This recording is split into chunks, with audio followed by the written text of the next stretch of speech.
அண்மை செய்தி. சிதம்பரம் தமிழகத்தில் வங்கக்கடல் பகுதியில் நாளை தென்கிழக்கு வங்கக்கடல் கனமழை பெய்ய வாய்ப்புள்ளதாக குறைந்த காற்றழுத்த தாழ்வு பகுதி. டிட்வா புயல் சின்னத்துடைய மழை பொழிவை கொடுத்து நம்ம தொடர்ந்து பார்த்துக்கிட்டே இருக்கோம். அந்த வகையில் கோவை, நீலகிரி, ஈரோடு மாவட்டங்களில் நாளை மிக கனமழைக்கு வாய்ப்பு இருக்கிறதாகவும், தென்காசி, கன்னியாகுமரி, நெல்லை, தேனி உள்ளிட்ட 8 மாவட்டங்களில் கனமழை பெய்யக்கூடும் அப்படின்னு வானிலை மையம் தெரிவிச்சிருக்காங்க. இது தொடர்பாக வானிலை மையம் வெளியிட்ட முழு தகவலையும் நம்ம பார்க்கலாம். அண்மை செய்தி. சிதம்பரம் தமிழகத்தில் வங்கக்கடல் பகுதியில் நாளை தென்கிழக்கு வங்கக்கடல் கனமழை பெய்ய வாய்ப்புள்ளதாக குறைந்த காற்றழுத்த தாழ்வு பகுதி.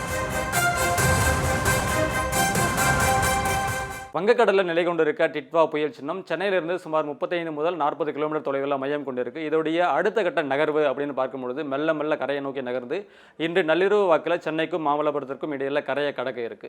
இதனால சென்னை மற்றும் திருவள்ளூரில் கனம் முதல் மிக கனமழை வரைக்கும் பெய்ய வாய்ப்பு இருக்கு. செங்கல்பட்டு மற்றும் காஞ்சிபுரம் மாவட்டங்களில் கனமழையும் தொடரும்னு சொல்லப்பட்டிருக்கு.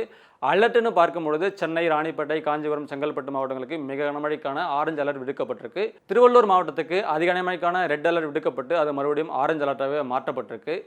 வேலூர், திருவண்ணாமலை, விழுப்புரம், கள்ளக்குறிச்சி, கடலூர் மற்றும் புதுச்சேரி பகுதிகளுக்கு மஞ்சள் அலர்ட்டும் விடுக்கப்பட்டிருக்கு.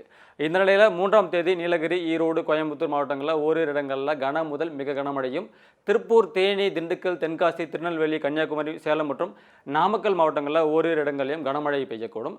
4 மற்றும் 5 ஆகிய தேதிகளில் பார்க்கும்பொழுது தமிழகத்தில் ஒரு சில இடங்களிலும், புதுவை மற்றும் காரைக்கால் பகுதிகளில் இடி மின்னலுடன் கூடிய லேசான முதல் மிதமான மழை பெய்யக்கூடும்னு சொல்லப்பட்டிருக்கு. சென்னை மற்றும் புறநகர் பகுதிகளுக்கான வானிலை முன்னறிவிப்பை பொறுத்த வரைக்கும் நாளை வானம் பொதுவாக மேகமூட்டத்துடன் காணப்படும். நகரின் ஒரு சில பகுதிகளில் இடி மின்னலுடன் கூடிய கன முதல் மிக கனமழையும் பெய்யக்கூடும் அப்படின்னு சொல்லப்பட்டிருக்கு.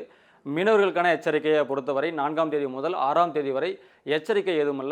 ஆனால் 3ஆம் தேதி அன்று 55 கிலோமீட்டர் அளவுக்கு காற்றின் வேகம் இருக்கும் என்பதால் ஆழ்கடல் மீனவர்கள் கடலுக்கு செல்வதை தவிர்க்குமாறு சொல்லப்பட்டிருக்கு.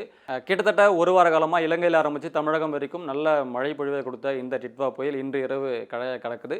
தொடர்ச்சியான வானிலை தகவலை நாளைக்கு நம்ம பார்க்கலாம். அண்மை செய்தி. சிதம்பரம் தமிழகத்தில் வங்கக்கடல் பகுதியில் நாளை தென்கிழக்கு வங்கக்கடல் கனமழை பெய்ய வாய்ப்புள்ளதாக குறைந்த காற்றழுத்த தாழ்வு பகுதி.